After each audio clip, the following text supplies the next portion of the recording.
Azoospermia అంటే వీర్యంలో కణాలు లేకపోవడం. దీని గురించి మాట్లాడుకుందాం. సో వీర్యంలో కణాలు అసలుకే లేకపోవడాన్ని అజోస్పర్మియా అని చెప్తాము. ప్రతి 100 మందిలో ఒకరికి ఈ ప్రాబ్లం అనేది ఉంటుంది. సో అజోస్పర్మియా ఎందుకు వస్తుంది, కణాలు లేకపోవడం అనేది ఎందుకు వస్తుంది? సో దానికి 3 కారణాలు విభజిస్తే, ఇప్పుడు ఫర్ ఎగ్జాంపుల్ టెస్టిస్ని మనం ఒక ఫ్యాక్టరీలా ఊహించుకుందాము. బ్రెయిన్ సిగ్నల్ ఇవ్వాలి టెస్టిస్కి స్పర్మ్స్ ప్రొడ్యూస్ చేయమని. ఆ స్పర్మ్స్ దారిలో నుంచి బయటికి రావాలి సెమెన్లోకి. సో బ్రెయిన్ని ఆర్డర్ అని అనుకుందాము. సో బ్రెయిన్ నుంచి ఆర్డర్ రాకపోవడము, సో హార్మోన్ ప్రాబ్లం ఉండడము, హార్మోన్ ప్రాబ్లం ఉండి హార్మోన్ సిగ్నల్స్ కరెక్ట్గా టెస్టిస్లోకి అందకపోవడం. ఈ ప్రాబ్లం వల్ల టెస్టిస్ అనేది స్పర్మ్ని ప్రొడ్యూస్ చేయదు. అట్లా కణాలు వీర్యంలోకి రాదు. సో టెస్టిస్కి ఇంజరీ అవ్వడము లేదా వారికోసీల్, టెస్టిస్ చుట్టూ నరాలు అనేది ఉబ్బడము, దీన్ని వారికోసీల్ అని చెప్తాము. ఇది సివియర్ ఫామ్లో ఉన్నప్పుడు టెస్టిస్ నుంచి ప్రొడక్షన్ అనేది జరగదు. కణాలు ప్రెగ్నెన్సీ రావాలంటే అసలు ఎలా ఉండాలి? వీర్య కణాలు ఎట్లా ఉంటే ప్రెగ్నెన్సీ రావచ్చు అంటే, considering the women being normal, మేల్స్లో స్పర్మ్ కౌంట్ కానీ మొటిలిటీ కానీ ఎలా ఉండాలి, దాని గురించి డిస్కస్ చేద్దాం. సో మేల్స్లో చేసే ఒక ఇంపార్టెంట్ టెస్ట్ వచ్చేసి స్పర్మ్ అనాలిసిస్. సో వాళ్ళకి ఎక్కువ టెస్ట్లు ఉండవండి మేల్స్లో, బికాజ్ ప్రెగ్నెన్సీ కోసం కావాల్సింది వీర్యం శాంపుల్ ఇస్తే మనం దాంట్లో ఎలా ఉన్నాయి స్పర్మ్స్, ఎలా కదులుతున్నాయి, ఇవన్నీ చెక్ చేస్తాం అన్నమాట. సో ఫస్ట్ స్పర్మ్ శాంపుల్ ఇవ్వాలంటే ప్రీ రిక్విసైట్స్ ఏముంటాయి? So 2 to 3 days of at least abstinence is important and not more than a week also. So కలిసి ఉండి 1 week దాటిందంటే కూడా శాంపుల్ ఇవ్వడానికి పనికిరాదు. సో 2 to 5 or 6 days వరకు వీ యాక్సెప్ట్. సో దెన్ ఇచ్చే రోజు కొంచెం జెనైటల్ ఏరియా నీట్గా వాష్ చేసుకొని హైజీనిక్గా మెయింటైన్ చేసి ఇస్తే ఇన్ఫెక్షన్ అది కంటామినేషన్ కాకుండా శాంపుల్ క్లియర్గా వస్తుంది అనమాట. ఇది 1 more థింగ్. సో మనం ఏమేం చెక్ చేస్తాం అనాలిసిస్లో? First volume.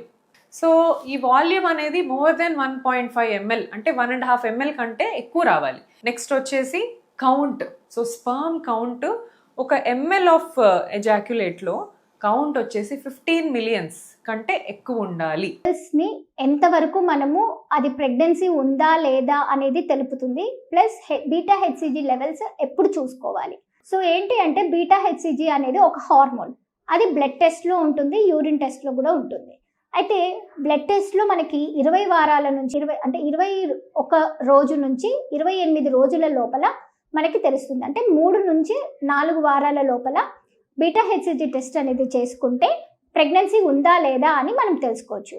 అదే హెచ్సిజీ అనేది యూరిన్ టెస్ట్లో 4 వారాల తర్వాత చేసుకుంటే మాత్రం ప్రెగ్నెన్సీ ఉందా లేదా అని మనకి కన్ఫర్మ్ అవుతుంది. ఈ బీటా హెచ్సిజీ వాల్యూ ఎంత ఉంటే ప్రెగ్నెన్సీ కన్ఫర్మ్ అని తెలుసుకోవాలి అని అంటే, 4 వారాలకి 5 నుంచి 500 లోపల ఉంది అంటే గనక ప్రెగ్నెన్సీ కన్ఫర్మ్ అని చెప్పుకోవచ్చు. సో ఈ యూరిన్ టెస్ట్లలో ఏమవుతుంది అని అంటే 4 వారాల తర్వాతనే మనకి ప్రెగ్నెన్సీ అనేది కన్ఫర్మ్ అవుతుంది. మేడం, మాకు ఫస్ట్ ఒక ప్రెగ్నెన్సీ వచ్చింది, కానీ సెకండ్ ప్రెగ్నెన్సీకి డిలే అవుతుంది లేదా కన్ఫర్మ్ అవ్వట్లేదు అని చెప్పి అడుగుతూ ఉంటారు. సెకండరీ ఇన్ఫర్టిలిటీ అంటే ప్రీవియస్గా వాళ్ళకి ప్రెగ్నెన్సీస్ ఉన్నా లేదా ప్రెగ్నెన్సీ కన్ఫర్మ్ అయ్యి అబార్షన్స్ అవుతున్నా, మిస్క్యారేజెస్ అవుతున్నా వాళ్ళకి మనం సెకండరీ ఇన్ఫర్టిలిటీ అంటాం. సో దీనికి కారణాలు both male female, husband and wife ఇద్దరిలోని మనము కన్సిడర్ చేసుకోవాలి. అలాగే ఎంబ్రియో ఫ్యాక్టర్ బట్టి అంటే బేబీ ఫ్యాక్టర్ కూడా ఉంటుందన్నమాట సెకండరీ ఇన్ఫర్టిలిటీకి. సో సెకండరీ ఇన్ఫర్టిలిటీ కారణాలు వచ్చేసరికి మొదటిది జన్యుపరమైన కారణాలు అవ్వచ్చు. సో లోపల ఏర్పడిన ఎంబ్రియో లేదా పిండం ఏదైతే ఉందో అదేమన్నా జెనెటికల్లీ అబ్నార్మల్ ఉంటే క్రోమోజోమల్ అబ్నార్మాలిటీ అంటాం అనమాట. అలాంటివి ఏమన్నా ఉన్నా కూడా ప్రెగ్నెన్సీ అనేది ముందుకెళ్ళదు. సో జన్యుపరమైన లోపాలు ఉన్న ప్రెగ్నెన్సీస్ సాధారణంగా 2nd month 3rd monthలో అబార్షన్స్ అవుతూ ఉంటాయి. సో దీనికి కారణాలు ఎగ్ క్వాలిటీ ఏమన్నా పూర్గా ఉన్నా లేదా ఎగ్ బలంగా తయారవకపోయినా లేదా స్పర్మ్ క్వాలిటీలో ఏమన్నా లోపాలు ఉన్నా కూడా ప్రెగ్నెన్సీ అనేది హెల్దీగా ఫామ్ అవుతుంది అనమాట. పీసీఓడి అండ్ ఇర్రెగ్యులర్ సైకిల్స్ ఉంటే ప్రెగ్నెన్సీ వస్తుందా, ప్రెగ్నెన్సీ రాదా అని చాలామంది పేషెంట్స్ భయపడుతూ ఉంటారు. పీసీఓడి అంటే ఏంటి అని అంటే, మనకి అండాశయాల్లో ఎగ్స్ అనేవి ఉంటాయి అన్నమాట. సో నార్మల్గా ఉమెన్కి ఏంటంటే ఈచ్ సైడ్ ఒక 8 to 10 eggs ఉంటే నార్మల్ ఎగ్ రిజర్వ్ అని అంటాము. అట్లా కాకుండా మనకి అండాశయాల్లో more than 20 eggs each side ఉండడము, బాడీలో హార్మోనల్ ఇంబ్యాలెన్స్ అనేది ఉండడం, ఇర్రెగ్యులర్ పీరియడ్స్ రావడం, ఇలాంటి సిమ్టమ్స్ అన్నీ ఉంటే మనం పీసీఓడి అంటే పాలిసిస్టిక్ ఒవేరియన్ డిసీజ్ అని అంటాం అనమాట. సో ఈ పీసీఓడి ఉన్నప్పుడు ఏంటంటే నార్మల్గా న్యాచురల్గా మనకి రెగ్యులర్ పీరియడ్స్ ఉన్న వాళ్ళకి అరౌండ్ 14th డే అంటే పీరియడ్ వచ్చిన 10th to 28th డే మధ్యలో మనకు ఓవ్యులేషన్ అనేది అయ్యే ఛాన్స్ ఉంటుంది అనమాట.